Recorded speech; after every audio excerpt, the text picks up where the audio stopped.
Yeah, Bang Bang Roll. The fruit market, Brentford Market. When I was young, I went in there, got a job.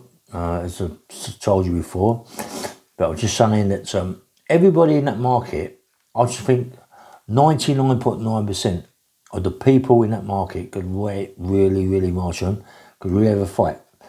It's one of the things, I suppose, the markets, the greengrocers, you had the stand boys. The stand boys, what was they, 15, 16, like myself, 17.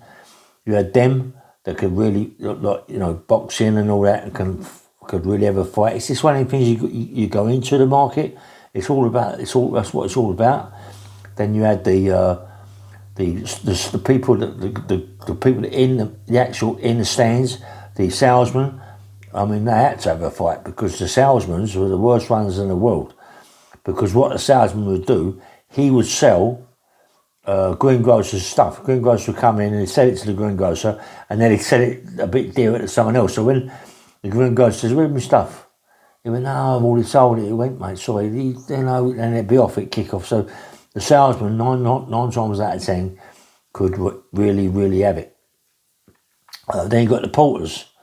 I think I'd say 100% of the porters in the fruit market could really have it, because they had to, because that's what it was about. The fruit market, it was about the porters, and they could all fight, mate. They could all march on.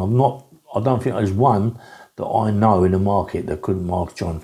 Even if they get bashed up, they'd all be having fights every day. Every day I'd see at least 3-4 fights, mostly with the greengrocers and the porters, or greengrocers and the salesmen. The greengrocers with the porters, it'd be someone nicking something off their back of their lorry, at the back of the vans, them sort of things, and getting caught or not getting caught and being told. Then it'd kick off, and you see big fights in the middle of the market. You had dirt track. You had strawberry road, block 1, block 2, block 3, up to block 6. You had the eel stall. There was about 5 or 6 different places in there, and the eel stall was really good, because you had everybody in there. Well, not everybody in there, obviously. That's just silly me saying that, but a lot of people used to like bowl of jelly dills, right, with vinegar, pepper, and rolls, and a roll, yeah. You see him in the morning lining up for this jelly dills. He had big bowls of it, yeah. And that's when I first got into it, eating the jelly dills and the vinegar and the pepper and all that, and the rolls, yeah. And you have a big shop place in there called Elsted's. Elsted's was a big coffee shop. The breakfasts in there in the morning were massive. You can imagine, can't you?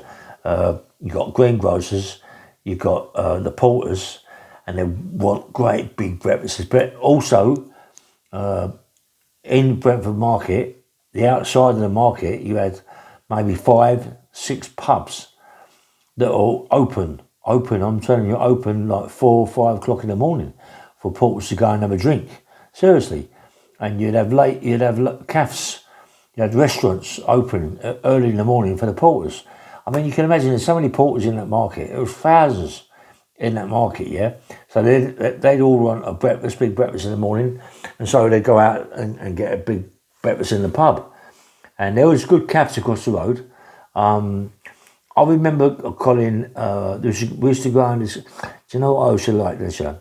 Is when I used to put the bib on, and a flat cap, and I used to have the Dr. Martens. When I first went in the market, I just had only boots or shoes, and everybody in there is running around with Dr. Martens on. They all come out of the market, the Dr. Marten boots, yeah. And that's something that I wanted to get. So the first big wages I got, I'd go to Elsted's. Outside Elsted's was all the clothes and everything, and I'd buy myself a pair of Stay Fresh jeans, trousers, a couple of t-shirts, a couple of vests, and Dr. Martens, and a cap, and that I was off. Then that was me in the market, yeah. All the market boys are flash. We all walk with a funny walk, yeah. We're all big time Charlie potatoes, really are big time Charlie potatoes. We're all fighting. Me and Colin, we would fight maybe twice a week. Colin taught me to fight. I mean, I was always fighting as a kid, you know, because what happened to me as a child. But I learnt more in the market with Colin than anybody, really, even going to the boxing. I used to box in London Transport. I used to box at Private Youth. I used to box at quite a few clubs here. And because I used to box at these clubs, but when I was going to market, it was a different thing. Street fighting was so different, you know what I mean? Yeah, mate, it was different. And I loved it. And me and Colin had a club in Southall Boxing Club, with a guy called Harry Holland. Yeah, Harry Holland is a promoter. People must know him, Harry. And I used to go there quite a lot, and I used to spar with Colin Crattle. And I remember this day, there was a tiny little ring he had in there. I remember this day I got in the ring with Colin, and I've learned a lot. And as he comes forward with Colin, I kept jabbing, bang, bang, kept jabbing him. Well, bang, you get really giving it him, yeah? Really jabbing him. He went, you keep jabbing me, you keep hitting me in the face, me and you are going to get out of this ring and have a right fight. He said, don't keep doing it. I said, that's what it's about, isn't it? I said, that's what it's about, Colin. And he steamed into me, you know what I mean? But it's like everything, isn't it? Do you know, like a dog, a puppy dog, or a dog, not a puppy, just growing up. If he keeps getting hit, yeah, by certain people, after a while he gets a bit hard, and when he's getting bigger and bigger and bigger, you're the one. You're the one he's looking for. You're the one he's going to go for, yeah. He's the one who's going to bite you. He's going to bite you because you ain't stopping goes at him when he was a puppy. Well, it was the same with Colin. I knew one day that me and him was going to have a kick it off, yeah, and I'm going to do him. And it was like that when we was at Acton Town Hall, yeah. But before that, anyway. But before that, I'm in the market. I'm enjoying the job. I'm thieving. I'm nicking off all the lorries. I'm earning good money now. Colin's given me a key to a stand, to what is it? I suppose it's like a garage, really, like a stand, you know. And go in there and put all my bits and pieces in there for him. So when he come back he'll do his job in the morning, 5 o'clock in the morning, I'll be there all night nicking bits and pieces. I'll put them in this garage sort of thing. And he'd go in there, a little warehouse, he'd go in there and work it out and go, okay, it's 60 quid or something like that. But in them days, it's a lot of money, you know. 60 quid, 100 quid, and so forth. But you're doing it most days, nicking things at night times. And I remember me and Colin, this was like a good idea that I got from Colin, yeah, that learnt me a lot. Colin come to the garage, the little place. It was like a garage, yeah, really, right, little warehouse, tiny little warehouse. I nicked some dates, loads of dates, yeah, loads of nuts. It was Christmas. Colin offered me X amount for it, so I said, all right, yeah, problem. And then my mate Johnny Wells, he's dead now, rest in peace, Johnny Wells. He come along and said he could get me a lot more than what Colin gave me. He maybe get double the amount. So I said, okay, we'll do that, John. Yeah. Well, Colin didn't come back, and then John bought the stuff off me, the dates and the nuts and all that, and gave me a good bit of money. So Colin come back and said, where's all the stuff? I said, I sold it because a lot more money than what I want, than you offered me. So he went out, this is it, mate. He went out for about 3 minutes, come back, shut the doors, turn the light on in there, in this little warehouse, and I swear to God, right, he steamed into me as if I was a big man. I was only a boy. He bashed me up, terrible, Colin. He really, really bashed me up. You know, on my face was smashed, on my lips was all cut, my nose was all smashed up, my eyes was all bruised up. You know, it's me trying to fight back. Listen, I can only give as good as I could give at that time. But as I said, it's like a puppy dog, isn't it? When someone keeps kicking you, as you get bigger and bigger and bigger, you're going to come back. And that's what I did. Anyway, we had that all come out later anyway, right? So he bashed me up. I realised then that anything I got, it was Colin's, because Colin's given me the warehouse. It was Colin's, you know. So I didn't want to take no more liberties, which was a liberty. Johnny Wells, I said to John, you're out of order, called me murders. Johnny Wells wants to steal into Colin. Colin bashed up Johnny Wells later on. It's the same as what I did. Later on, as you get older, you get more stronger, you get more, you know. And I think Johnny Wells bashed up Colin twice, I'm not quite sure. Anyway, but Johnny Wells could really have it, mate. Rest in peace, Johnny. He could really have it, John. Anyway, so because you get up in the morning, early in the morning, I was get down the market at 12 o'clock, do what I've got to do, and everybody come in about, 5:30. I could go. If I wanted to go, I could go. But no, I was to stay there, help out all the porters, help out everybody, getting my little bit of money here and there. So as a kid, you could earn £150, £200 a week easy in the market, you know, helping people out. Because there's so many people in there to help out, load the lorries up, unload lorries, load lorries, them sort of things. And Colin, he had a big lorry, and he was just saying to me, come on, get in.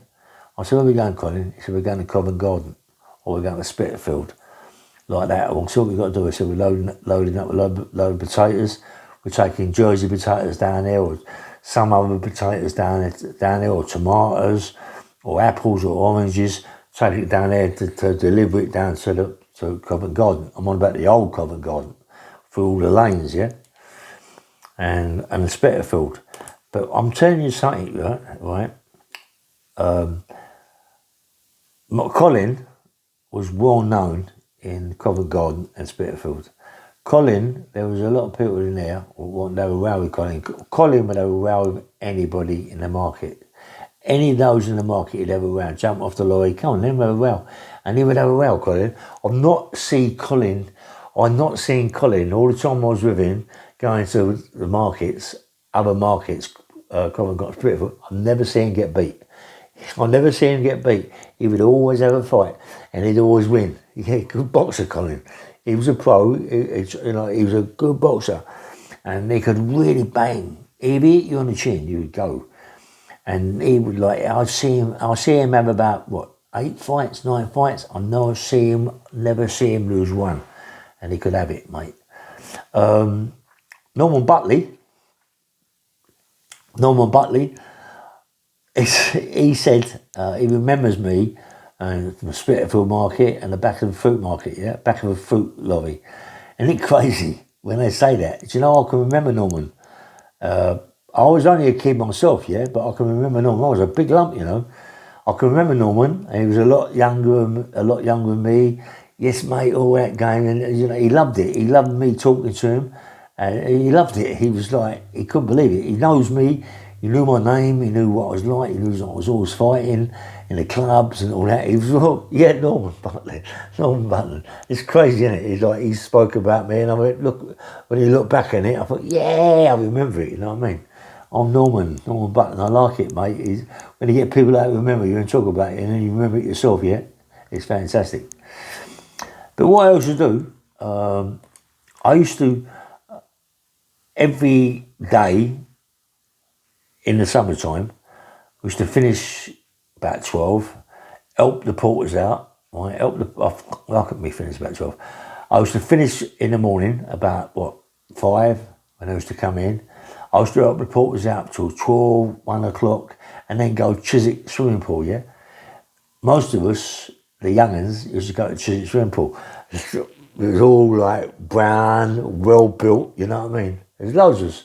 I suppose, mate, 30 of us to go down there, from all the young boys, the stand boys, all go down to the Chiswick swimming pool. It's all closed down there. Fantastic swimming pool, And going down there, all the girls was around us. All the boys, all us porters, and all us young stand boys, and all that could nick a birds, you know. It was all nicking girls because they loved us. The way we was dressed, all the money we had, and it's all talking flash, And this particular time, I'm not. Well, as it happens, it ain't that particular time because it happened all the time, but it stops, There was a guy. that got into Chiswick swimming pool, and he used to be in James Bond films, 007 films, yeah. His name was Spike. He was about, I don't know, maybe even 7 foot. Bald head. He looked Chinese or Japanese, something like that. He could have been any of these, I swear. He was massive. I'd say 30 stone, big belly, big, powerful man though, you know what I mean? And he had a thing about young girls. He was massive, mate. Because he was like a film star, really, he'd be all around his young girls, and his girls loved it, all giggling, hey. And he was too much around them, you know what I mean? And being at what happened to me as a child, me being sexually abused, yeah, he was always around them, and it was driving me mad, you know. And I got all a few of the boys in there. I said, he's a bit over the top, this Spike geezer. Everybody was frightened of him because he was so big. He had to be 7 foot tall, mate. He had to be 7 foot tall, and he must be 30 stone. Spike. People who remember Spike, people of my age who remember Spike, or even younger than me, Spike, Chiswick swimming pool. And he was on James Bond 007. He was on all the films, yeah. Anyway, he kept on and on his birds. His birds are screaming, and he used to drive around in a big American Cadillac convertible, and he used to have massive arms, a massive chest, yeah. And he used to put his arms around and drive, left-hand drive, and all these young girls are getting in, and he was wrapped around all these young girls, so it didn't feel right, you know. It just didn't feel right. And one day, I just sparked, you know. And I said to some of the stand boys there and some of the porters there, young porters up, I said, come, we've got to sort this guy out, mate. He's around all these young girls. He's like a paedophile, like a nonce case. In them days, it wasn't so much paedophilia and nonsense. It wasn't really that big, you know what I mean? It wasn't the word used. It was more like sex offender, you know what I mean? And he wouldn't leave him alone. So we went up to him, all us, and said, listen, you leave these girls alone. I said, you're holding up to be their granddad, you know what I mean? Leave him alone. You know, and he was like, who you talking, the way he's talking to, all that big, bald-headed geezer. I think he was Russian or something like that, yeah? He was huge, all pimples in his face, little pimples everywhere, yeah? And he sort of like told us to off in a way, yeah? So he got really leery. Now, me being who I am, being stupid, I jumped up. I jumped up and I hit him so hard. I swear, I hit him. It was like being hit with a sledgehammer. Listen, he stood there like a rock. I mean, shook his head. I thought, oh, what have I done? I thought, what have I done? People out there must know Spike, must remember him. I swear, and I swear anybody else would have gone. I was only young, 16, 17. Christ. He never moved, mate. All he done is shook his head. And he looked at me as if to say, do you sort of favour, run. Do you sort of favour, run. I just stood there, you know. And all the others stood there with me.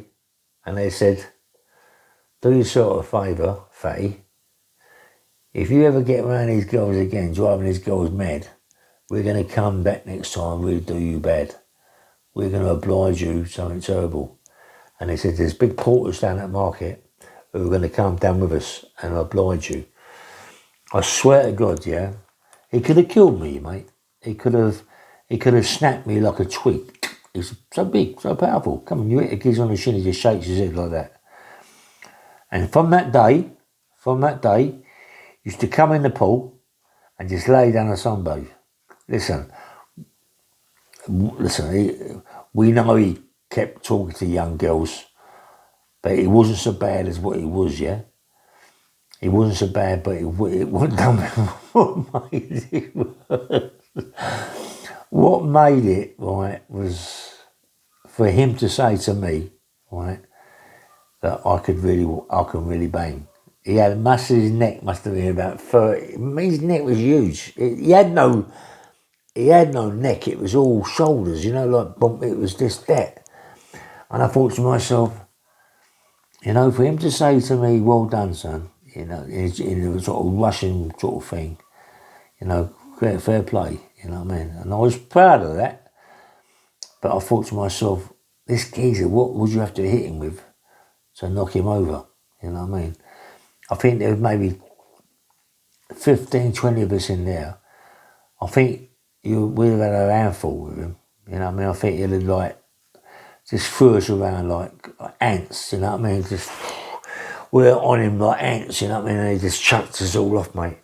He was just a big man, big, powerful man, Spike. And I'll never forget it. He never forgot me for what I did.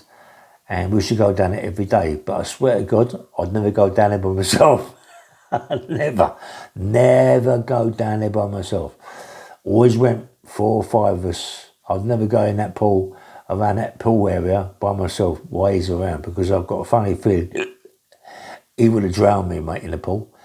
He would have, just got with me and just drowned me in the pool, or it'd have really hurt me, because you could see it in him. You could see it in him. Anyway, that was it. I went back to the market, told Colin Cracknell what I'd done. He said, "Listen, be careful with him, mate." He said, "He's a very, very powerful man, you know what I mean? He's dangerous, And I went, I really want to know that. That's why when we went back to the market, I went back with all my powers, yeah. Try and look it up, Spike, yeah?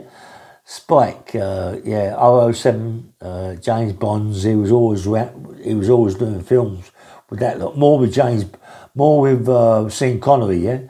And all them sort of people. It was only Sean Connery, because Sean Connery was the first one ever to do it, wasn't he? And anyway, and then after that, when I was in the fruit market, I was fighting all the time, and then I got put away. I got my YP, and I went away, and I come out, and I got back in the market, and I started fighting, and I was a really good fighter then, mate. I've got big, powerful, and all that. Anyway, this is, well, it ain't, no, because let me tell you what happened. I come out of a sentence, my big sentence, I was massive, yeah? And I went down the market, Brentford Market, and I see Colin Cracknell, and I was huge, Colin said, "Mate, you're massive, mate." I said, yeah. I said, "Look, I've got my own shows now in Acton Town Hall. Do you fancy fighting me?" He went, "Yeah, I'll fight you." I went, "Okay." I said, "How many tickets you want?" He said, "Well, how many tickets can I have?" I said, "Look, I'll give you X amount of tickets, and the X amount of tickets I give you is your money for the fight, okay?" He went, "Yeah, okay." He sold all the tickets and come back for loads more. I swear, everybody wanted to see either me get bashed up or him get bashed up. I think it was more Colin, because a lot of people didn't like him because he was a bully, yeah? And when at the first show we had in there, I thought this big guy knocked him out in the first round, and the second fight was me and Colin. Colin, very, very fit. He's always training. He trains, even now, he trains. He's 80 years of age, I think, 79, 80. He trains 3 times a week, I've been told. He's even still fit now, and he can still have it now, yeah? And when he got really fit to fight me, yeah, everybody come. There's loads of people who come. Acton Town Hall was packed with people that wanted to see Colin get bashed up bad, or me get bashed up bad. It was my show, and a guy called Bob Coleman. And I thought to myself, it was called Hillman Promotions, which is a good name. And Colin, he wanted it, yeah. He wanted to fight. He wanted to show everybody that he could bash me up. And what happened? Colin come out in the first round, and I got pictures, and he hit me on the chin, and really, really shook me up, mate. It shook me. He hit me with the right hand, come up with the left hook, and really shook me up. I was like a grizzly bear, and I thought this geezer's going to show me up in my own shows. he's going to knock me out. I thought it meant having that. So I stuck the nut on him, picked him up, threw him out of the ring, and he was shouting out, "You want some of that?" I said, "Well, come on then, get in the ring. This is unlicensed fighting. Get in the ring, mate. I'll fight you properly. Get in." Took my gloves off. I took my gloves off like a film called Rocky, yeah, when he fights the big wrestler. Undone my gloves. "Come on in, jump in the ring." You know, everybody was going, yeah, all shouting out, to the audience, "Get in here, fight me," you know. Colin, he didn't want to know. He did want to know, mate. And when we got in the back of the backstage, I see him. I said, "Do you want it now, Colin? Do you want to fight me now?" He went, no, let's call it a day. And I was pleased to see that he'd give in, yeah? He didn't want to fight me. But Colin could have a fight. Growing up and on, I was that puppy dog. Now I've become a big dog, and I wanted him bad. But he hurt me, mate. He really hurt me. And I'm going to tell the truth, he really hurt me. And I think if he'd have carried on hitting me like he hit me, he'd have knocked me out. Do you know what I mean? I swear, he could hit Colin. He was a good fighter, mate. Big respect. Everybody liked the show. The only thing is, I tried to get another big show at Acton Town Hall, but someone done something and the police were called and it stopped it. And I couldn't have no more fights in there. And I was gutted because I'd have gone forward, really gone more forward. It's Acton Town. Someone check it out for Acton Town Hall, yeah. It was in the 80s, yeah, early 80s. Oh no, yeah, it was. I think it was 80s. Yeah. Anyway, so if you look it up, October 1980, something like that. I think it's around about that time. 81, 80, and we done a video. We done a big video of the fights that was there that night. The second fight, not the first one. And I've been trying to get hold of the video, yeah, because the video is really, really good. Bob Coleman, the co-promoter, was with me. He had one, yeah. Someone told me that he lives in New Zealand, so there's no chance of me getting that, you know. The guy, Bob Coleman, was a gentleman. I worked with him in a company called Octopus Productions, doing scenery sets, went the whole scene, key place like that. And yeah, he's Bob Coleman's a nice guy. And, you know, I'm just gutted that everything happened like it did. And after that, I went back to prison. I went back to prison for a long time. And I was just gutted, really, because you got Frankie Wine. I think he'd been promoting fights maybe for about 6 months to 9 months before me. And look where he is now. I was a fool because I could have got there myself. But where Frankie Wine done things the right way, I done things the wrong way, and thought myself that getting a quick power note is a lot better than waiting for a power note. And look at me, big bird, then 21 years, and then get more bird, and then get more bird, and then in the end get an IPP. For what? For what? You know what I mean? For what have I got out of it? Nothing, mate, nothing. Anyway, this is Bang Bang Radio. Please press the like button and subscribe. And by the way, thank you to all the people who subscribe to my channel. It took a long time for me to get here. I've done over 900 videos. No one else on, I think, on YouTube, for such a short time that I've been on YouTube, has done 900 videos. And out of 900 videos, I've got 800 subscribers. I'm sorry, 8,000 subscribers. So I'm pleased to get 8,000 subscribers. I'm lucky to get 8,000 subscribers. Please subscribe if you like it. I mean, I've done loads now. There's people on YouTube that have been on YouTube for not long, and have got 20,000 and 30,000 and 70,000, and I've got 8,000, but I'm going to keep going. Just keep going. See the guy today about the book. So I'm going to start seeing him more regular now. He's going to read this book to me. He's done a bit today. It's good, and it's really, really good. He's saying 3, maybe 2, 3, 4 weeks. We're saying no. We want it quicker than that, mate. You know what I mean? We want it quicker than that. But he's got other things to do. The guy.